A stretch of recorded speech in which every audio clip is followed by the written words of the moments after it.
अत्यंत पुण्य सौभाग्य प्रदायिनी वरुथनी है एकादशी कहा जाता है। इस दिन भक्ति भाव से भगवान मधुसूदन की पूजा मधुसूदन की प्रसन्नता प्राप्त होती है। भगवान मधुसूदन की प्रसन्नता से संपूर्ण पापों का नाश होता है और सुख सौभाग्य की वृद्धि होती है।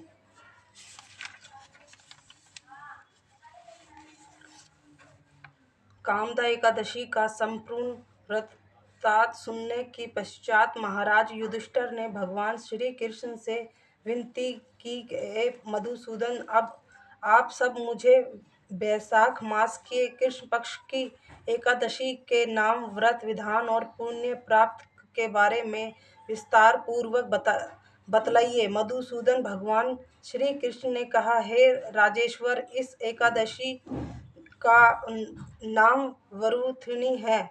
यह सौभाग्य देने वाली, सब पापों को नष्ट करने वाली तथा अंत में मोक्ष देने वाली सौभाग्य मिलता है। इसी वरुथिनी एकादशी के प्रभाव से राजा मांधाता स्वर्ग को गए थे। वरुथिनी एकादशी का फल 10,000 वर्ष तक तप करने के बराबर होता है।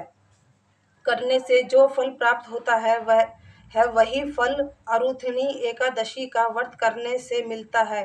वरुथिनी एकादशी के व्रत को करने से मनुष्य इस लोक में सुख भोगकर परलोक में स्वर्ग को प्राप्त होते हैं। शास्त्रों में कहा गया है कि हाथी का दान, घोड़े के दान से, तिलों के दान से, स्वर्ग दान तथा स्वर्ण के दान से अन्न का दान श्रेष्ठ है। अन्न दान के बराबर कोई दान नहीं है। अन्न दान देवता, पितर और मनुष्य तीनों तृप्त हो जाते हैं।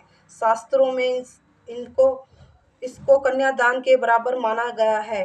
वरुणथनी एकादशी के व्रत से अन्न दान तथा कन्यादान के योग के बराबर फल मिलता है। जो मनुष्य लोभ के वश को होकर कन्या का धन लेते हैं, वे प्रलय काल तक नरक में वास करते हैं। यहाँ उनके अगले जन्म में बिलाव का जन्म भोगना पड़ता है। जो मनुष्य प्रेम एक धन सहित कन्या का दान करते हैं, उनके पुण्य को चित्रगुप्त भी लिखने में असमर्थ हैं। जो मनुष्य इस वरुथिनी एकादशी का व्रत करते हैं, उनको कन्यादान का फल मिलता है। वरुथिनी एकादशी का व्रत करने